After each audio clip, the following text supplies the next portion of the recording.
saya yang berjudul Implementasi Negatif Materialistik Hedonis dalam Al-Quran Surah Al-Qasas Surah ke-28 ayat ke-77 terhadap nilai puasa dalam nilai puasa terhadap peserta didik.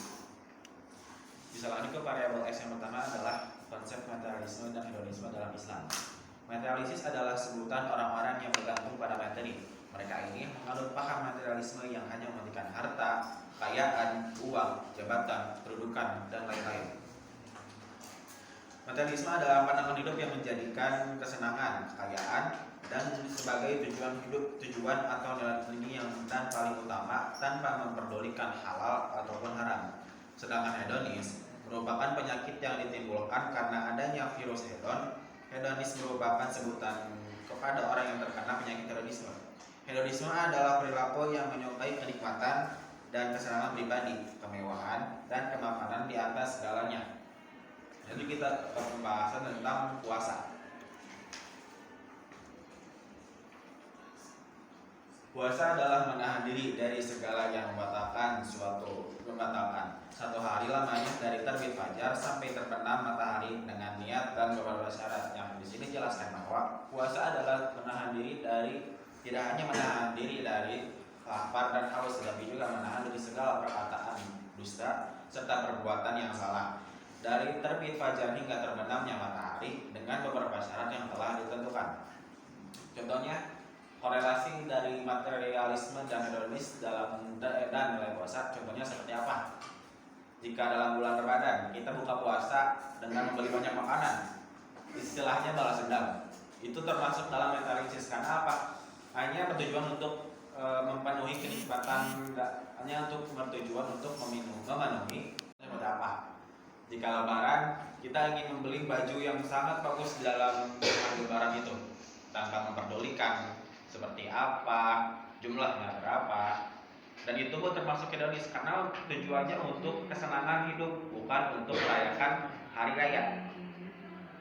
Nah, itulah contohnya. Dan lanjut kita akan tentang surat Al-Qasas surah ke-28 ayat 77 yang berbunyi, Bismillahirrahmanirrahim. Wabtaghi fima ataqallahu daral akhirah wa la tansa nasibaka minad dunya wa ahsin kama ahsanallahu ilaika wa la tabghil fasada fil ardi innallaha la yuhibbul mufsidin.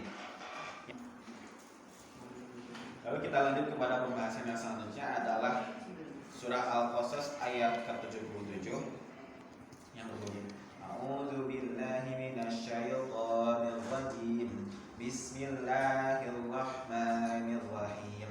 Wabtaghi fima ataqallahu ad-daral akhirata wa la tansa nasibaka minad dunya wa ahsin kama ahsanallahu ilaika wa la tabghil fasada fil ardh innallaha la yuhibbul mufsidin. Yang artinya adalah, dan carilah pada apa yang telah dianugerahkan kepadamu atau pahala di akhirat. Tetapi janganlah kamu melupakan bagianmu di dunia. Berbuat baiklah kepada orang lain sebagaimana Allah telah berbuat baik kepadamu, dan janganlah kamu berbuat kerusakan di bumi. Sesungguhnya Allah tidak menyukai orang-orang yang berbuat kerusakan. Pesan moral yang disampaikan dalam surah Al-Qasas ayat 7 adalah mengajarkan manusia untuk hidup seimbang antara dunia dan akhirat dengan menggunakan segala nikmat dan rezeki yang Allah berikan sebagai sarana untuk berbuat kebaikan.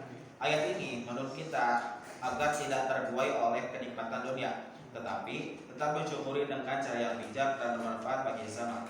Islam tidak melarang kita menikmati dunia, namun mengingatkan agar kenikmatan itu tidak menjauhkan dari tujuan utama, yaitu kebahagiaan abadi di akhirat. Melalui pesan ini, Allah menumbuhkan kesadaran kemanusiaan bahwa kekayaan, kekuasaan, dan kemewahan dan kemampuan bukanlah alat untuk kesombongan atau kerusakan, melainkan amanah untuk menerbangkan kebaikan, menolong yang lemah, dan menjaga keharmonisan bumi yang kita tinggali bersama.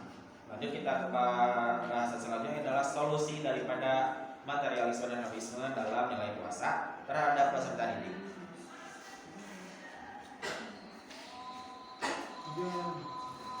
Lagi video lu apaan sih? Yuk. Solusi bagi permasalahan yang tadi adalah